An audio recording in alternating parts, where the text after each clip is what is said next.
వచ్చింది. కానీ కానీ నేనిప్పుడు ఇంకెప్పుడు ఇలా చెయ్యకండి ప్రభావతమ్మ. ఎంతైనా నేను కూడా మీ కొడుకునేగా. ఇంకోసారి మీరు ఇలా చేస్తే మీ భర్తలా మారుతాను. అప్పుడు ఈ ఊర్లో ఉన్న వాళ్ళందరూ ఈ తమాషాన్ని చెప్పుకొని నవ్వుతారు.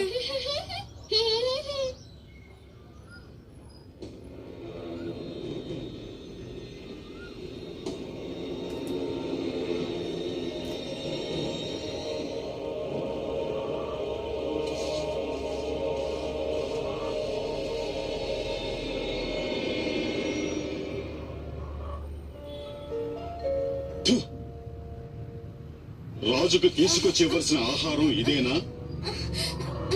అసలు ఎంత ధైర్యం నీకు?